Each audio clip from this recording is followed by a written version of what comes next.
Hora agora de conversar aqui com o Ricardo Fanucchi, diretor executivo de engenharia, que vai contar uma série de coisas legais pra gente.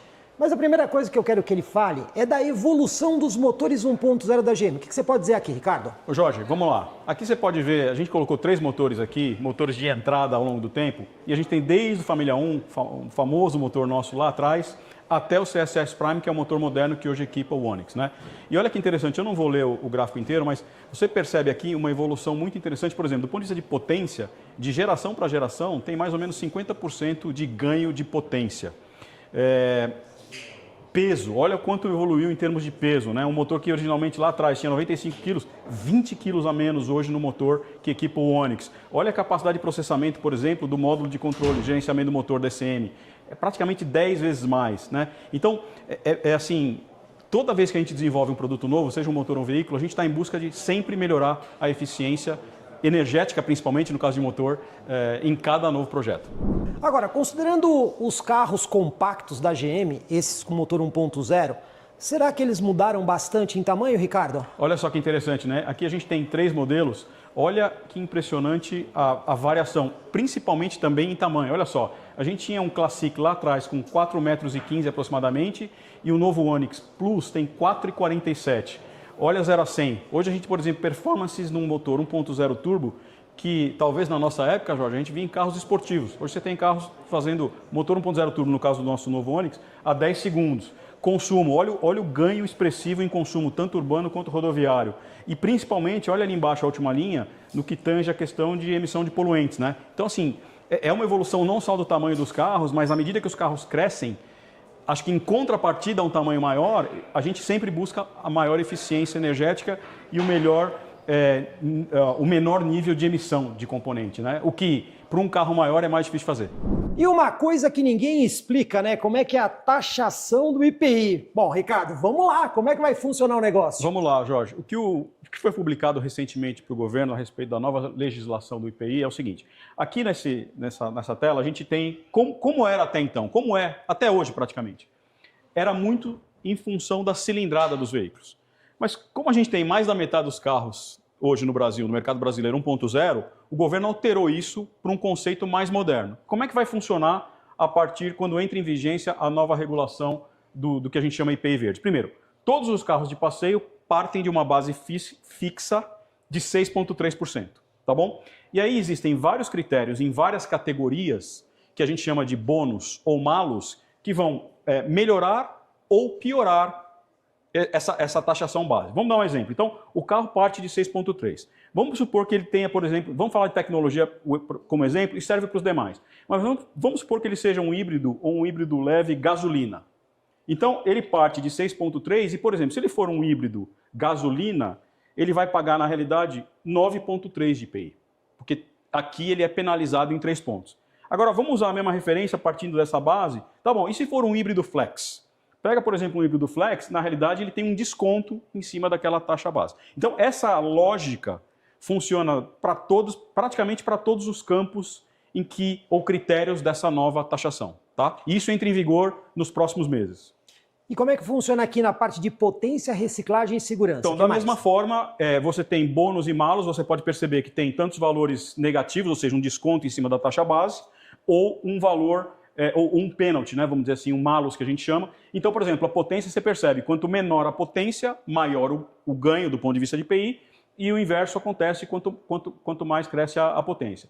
Tem um novo capítulo que diz respeito à reciclagem, à medida que você, dependendo da estratégia que a companhia tenha e que ela comprove que ela recicla os carros daquele modelo específico, ela passa a ter de 1 a 2 pontos percentuais de benefício em cima dessa taxa. A mesma coisa vale para a segurança e a mesma coisa vale para a eficiência. Então, é um critério que usa vários requisitos que podem penalizar ou ajudar na taxa, dependendo do nível de cada carro, da tecnologia, nível de segurança e assim sucessivamente. Ao longo de muitos anos, vocês escutaram a história do carro popular. Mas agora mudou. Como é que é isso, Fanucchi? Então é o seguinte, agora com a nova legislação, junto com o IPI verde, saiu o carro sustentável. Então eu falei há pouco do IPI verde, em que a taxa base ela parte de 6,3.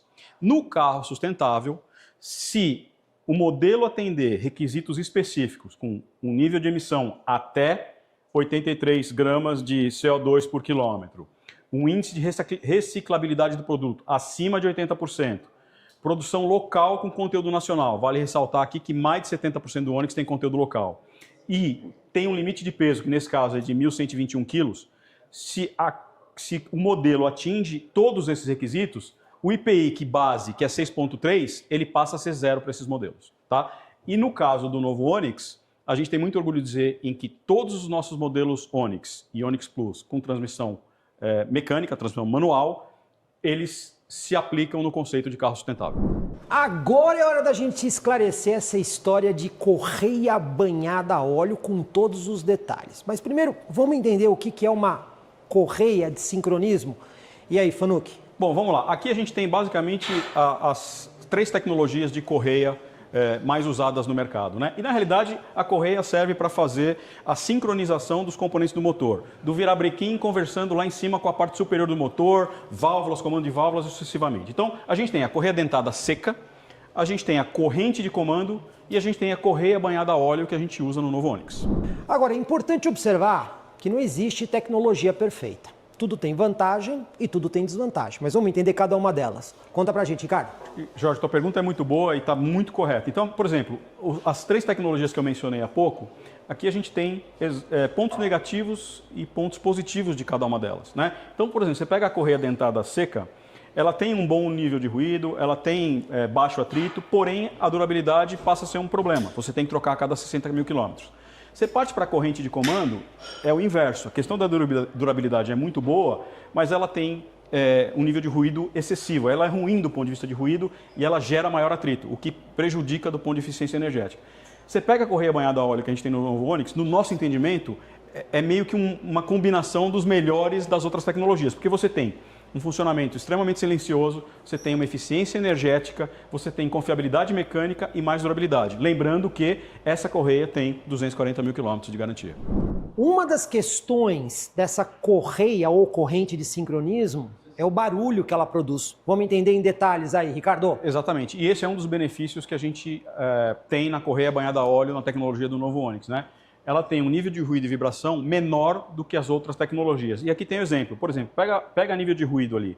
Correia banhada a óleo, no caso do novo Onix, tem 57 decibéis. Se você comparar, por exemplo, com corrente de comando, que outros dos nossos concorrentes usam, são 65 decibéis. 8 decibéis a mais. É um ruído bastante relevante quando a gente fala de requisitos de engenharia. E isso traduz diretamente para o nível de conforto acústico dos ocupantes, do motorista e do passageiro do veículo.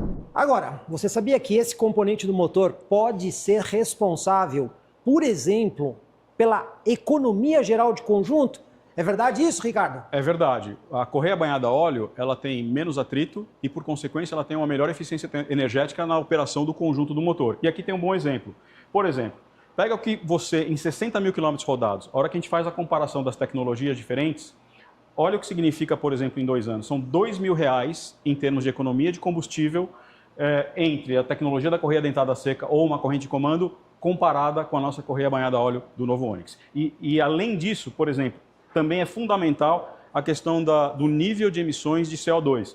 Veja, essa tecnologia possibilita que o conjunto do motor tenha uma performance substancialmente melhor do que as outras tecnologias. E a história de que a correia banhada a óleo da GM só pode usar um tipo de óleo. Como é que é essa história aí, Ricardo? Ô Jorge, isso é muito legal porque permite a gente desmistificar mitos e boatos que existem por aí. Primeiro, acho que a primeira coisa importante não, o óleo especificado para o uso no novo Onix é um óleo mais caro. Não, mentira, tá? É um óleo sintético padrão. Aqui você tem uma faixa de custo de óleos disponíveis no mercado, ele tem um custo médio, tá? Então esse é o primeiro ponto para ser desmistificado. Segundo, não, é um óleo que só pode ser o óleo Acedelco, porque a Acedelco é da General Motors. Não é verdade. Aqui a gente tem alguns exemplos de marcas de óleos, tá?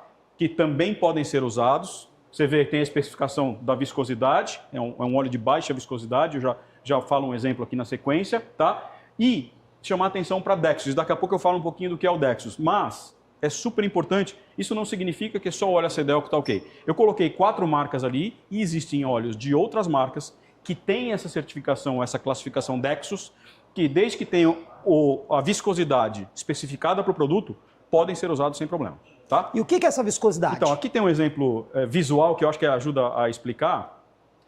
Óleo esses óleos para motores 3 cilindros da Chevrolet, de alta tecnologia, é um óleo que a gente chama de baixa viscosidade. E o que isso ajuda? No momento que você dá a partida, o óleo chega mais rápido e lubrifica todas as partes do motor de uma forma mais homogênea e mais rápida, tá? Ah, mas o que é o Dexus?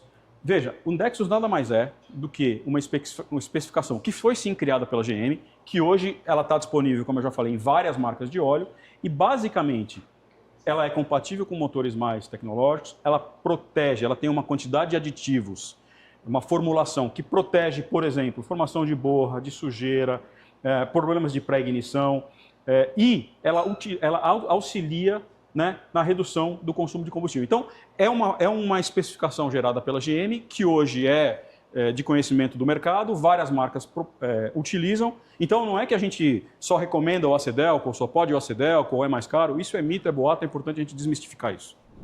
Agora, você sabia que óleo não é tudo igual? Deveria ser, mas não é. Vamos entender isso, Ricardo. Ô Jorge, esse é um dado assustador, mas é uma triste realidade. E, de novo, não é a GM falando, Instituto Combustível Legal, dado público, 20% dos lubrificantes hoje encontrados no mercado são adulterados ou falsificados. E o que isso impacta, Ricardo? Eu acho que eu tenho uma próxima lâmina aqui que mostra isso. Então, acho que eu vou começar a responder de trás para frente. Qual que é a importância do lubrificante para o motor? Acho que é importante. Ele tem várias características.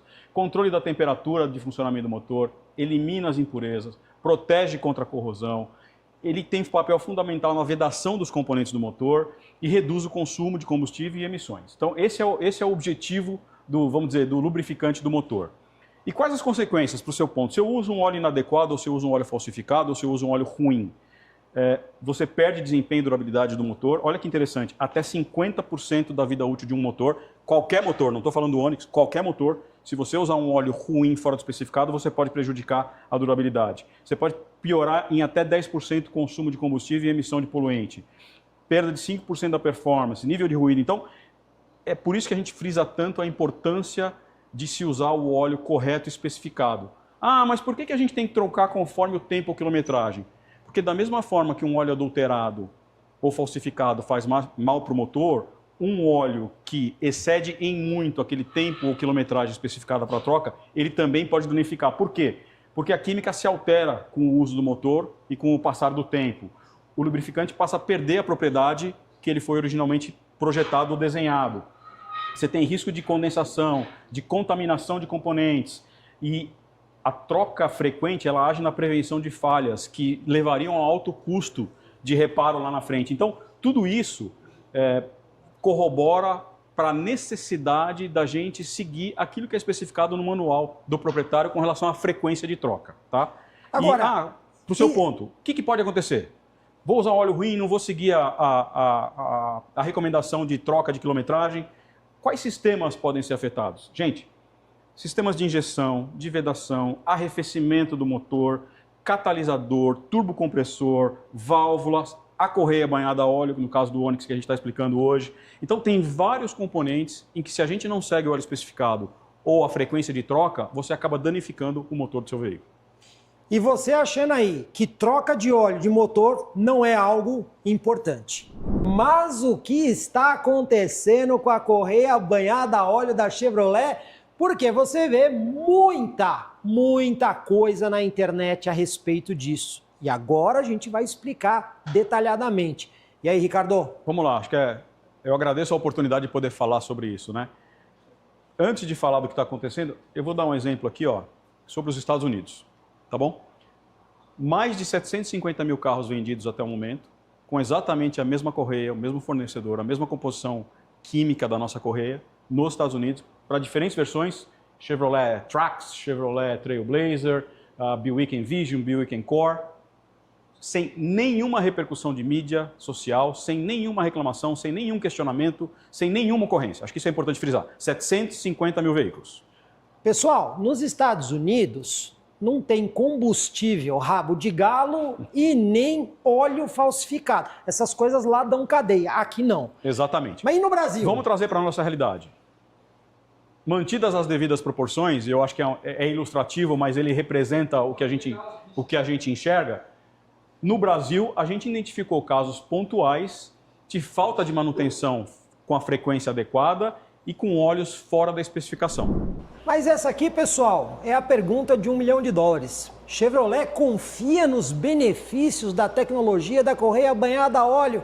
E aí, Ricardo? Sim, e eu vou falar o que a gente está fazendo para o nosso cliente. Acho que é super importante e eu agradeço essa oportunidade, até para mitigar toda essa botaria que existe no mundo da internet. Primeiro, eu tenho um Onix usado. Tá Sem bom? garantia. Imagina que o Onix já perdeu, passou do prazo de garantia, ou então eu tenho um Onix que eu nunca fiz garantia na concessionária. Nunca fez revisão. Nunca fiz revisão, perdão, na concessionária, então eu perdi minha garantia. Ou eu sou o 10º dono do carro, eu não sei do que aconteceu nas vidas passadas do veículo. Eu levo o meu carro para uma inspeção na concessionária, tá bom? Como é que funciona isso? Eu pago R$660 para inspecionar o sistema e essa inspeção, é importante dizer, ela considera, está incluído nesse valor, a troca de óleo e filtro. Inspecionei o sistema, tá tudo ok? Automaticamente a gente reativa a garantia da correia e do sistema de Accessory Drive para 240 mil quilômetros. O carro volta a ter garantia nesse componente. Volta a ter garantia. Então, por exemplo, a gente lançou um carro, o primeiro Onix lançado foi no final de 2019, se eu não me engano. Tá bom? Significa que ele passa a ter mais 14 anos de garantia, independente se eu tenha feito as revisões na concessionária ou não, independente do que tenha acontecido com esse carro. Isso é muito importante dizer, tá? Acho que isso esclarece e ajuda a mitigar um pouco dessa ansiedade que a gente vê por aí. Então, assim, a gente não só confia, como a gente, mesmo para quem tem um Onix usado, que por qualquer razão não tenha passado, não tenha perdido a garantia, a gente inspeciona e reativa a garantia da correia. Bom, isso para os 660. Agora, e se tiver que fazer a troca do componente? Que componente que pode estar danificado? Então, legal. Se a gente tiver que fazer a troca, imagina que a gente inspecionou e a inspeção ela se dá com a bomba de vácuo, porque a bomba de vácuo tem um filtro de óleo e ali a gente percebe se tem alguma impureza ou não. Se tem alguma impureza, pode ter fragmentos da correia que se desprendam e fiquem nessa tela, nesse filtro. Se a gente perceber isso, a gente troca a correia dentada do veículo, tá? Por um custo subsidiado de R$700. Tá? Isso daí não pagaria nem a mão de obra, eu acho, desse serviço, porque é um serviço que demora. A gente faz essa troca por R$700 e imediatamente após terminar esse serviço, reativa-se a garantia nos mesmos moldes se a gente não tivesse tido nenhuma constatação de impureza no filtro da bomba de vácuo. Olha aí, pessoal, GM provando por A mais B que confia na tecnologia. Levou o carro na concessionária, fez os procedimentos, volta a ter garantia até 240 mil quilômetros. Agora, pessoal, tem mudança no carro novo. O que aconteceu? Houve uma mudança da correia.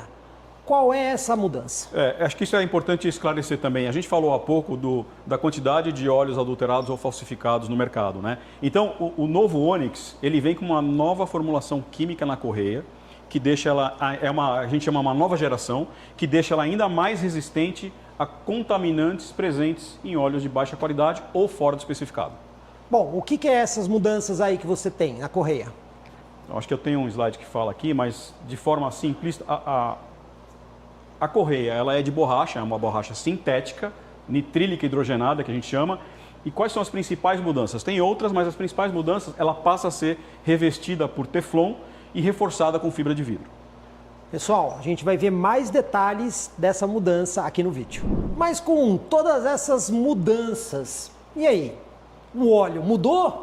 Não mudou, Jorge. Isso é importante. Eu expliquei há pouco a importância do uso correto do lubrificante e da frequência de troca para a durabilidade do motor, para a performance do motor, para o funcionamento do motor, conforme ele foi especificado. Então, apesar da gente ter feito uma nova geração de correia que tem mais aditivos, que ela é mais resistente a condições de óleos falsificados ou uma frequência de troca não ideal, é importante que a gente siga o recomendado no manual do proprietário e use o óleo especificado. Moral da história, manutenção correta vai fazer que você não tenha problema nenhum. Então, muito do que se fala na internet não é a verdade na prática do que acontece com os carros. Comprecar é ideal para quem quer vender. Comprecar é ideal para quem quer comprar. Se precisou vender ou comprar, acesse hoje mesmo Comprecar. Acesse comprecar.com.br. Comprecar.